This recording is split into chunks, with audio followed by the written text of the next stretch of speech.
It was midway through the first quarter of LeBron James' first preseason game with the Los Angeles Lakers when Denver Nuggets forward Paul Millsap used a drop step to elude the newly minted purple and gold Paragon and loft the ball through the net. Rather than dwell on his failed defensive execution, James immediately shifted his sights toward the other end of the court and sprinted up the left wing to catch an outlet pass that Rajon Rondo zipped to near midcourt. It was an inbounds pass thrown in such haste that Rondo didn't even bother dragging both feet out of bounds before he delivered it, floating one of his size 13 sneaks over the painted S in America's finest city that decorates the baseline at San Diego's Valley View Casino Center. James made one dribble with his left hand, taking him from half-court to just inside the three-point line, where he floated a pass to Brandon Ingram, who had been hustling down the right wing as soon as Rondo put the ball into play. The possession lasted all of 4 seconds, and while Denver's Will Barton broke up James' feed to Ingram at the rim to prevent the bucket, it covered 94 feet. Many NBA teams talk about running and using pace and space to define their identity, hoping to execute early offense before the opponent can set its defense, but to truly be about it requires recognition and discipline. It's one thing to get a steal or grab a long defensive rebound and run because you find yourself with a 3-on-2 or 2-on-1 advantage and the defense on its heels.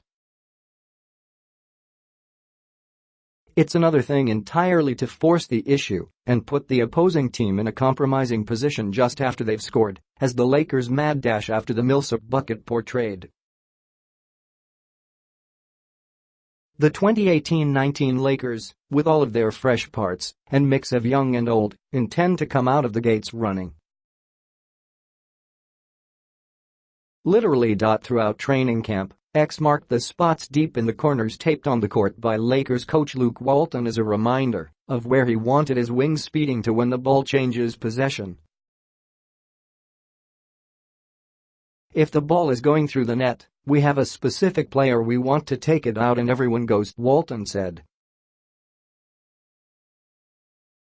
If it's a deflection or rebound, and you're the designated player, then if you get it, push it yourself, and if you were the point guard, you get out.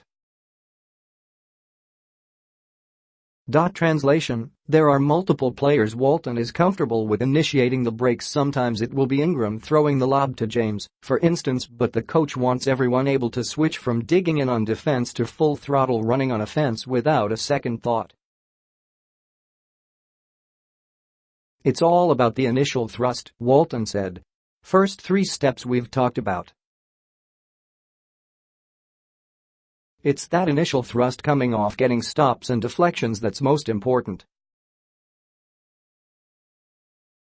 Perhaps even more important is getting James on board with the plan.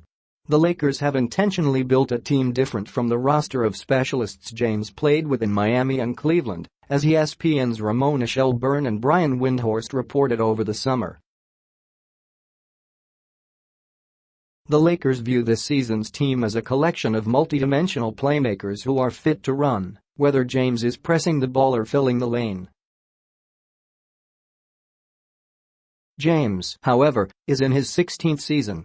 He turns 34 in December. While he has managed his back pain in recent years to stave off father time, he's still the same guy who said this about his aching body 4 years ago.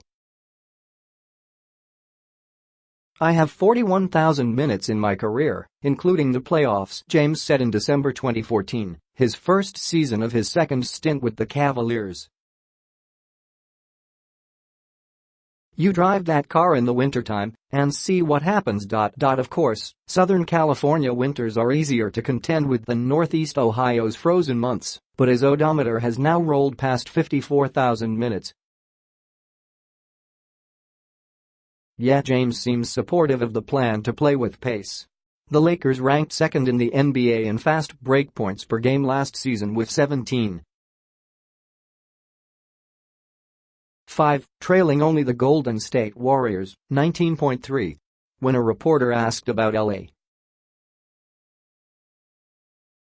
struggles from deep last season, the Lakers were 29th in the league in three-point percentage at 34.5%. James used the transition numbers as ammunition. It's fine, he said. They were top 5 in fast break points too. So, things that you don't do well, you make up for another way. You always find a way. LA hopes to become even more lethal on the break with James in the fold. Individually, James scored 343 fast break points last season, third most in the NBA, and shot a ridiculous 71% on shots in transition. If he gets the loose ball and pushes himself, he's a problem to deal with, from his playmaking to his ability to get to the rim, Walton said of James. If he doesn't get it, and he's open on the throw-ahead pass, where he's at half court, if he gets it coming downhill, then you're impossible to stop. His efficiency can take the Lakers to another level. When James was on the court last season, the Cavs averaged 1.39 points per chance in transition, according to Second Spectrum, which would have ranked no. 1 in the league.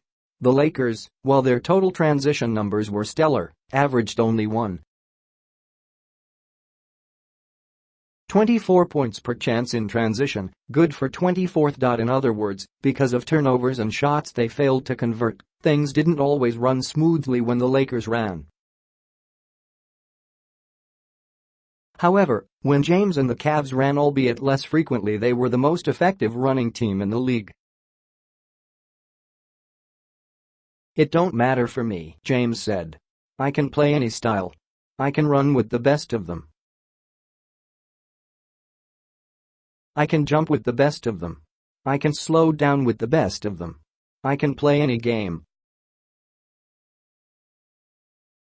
Whatever the game endures, I'm able to adapt to however the game is going. So, even with the miles that I've had in my career, I can do pretty much anything.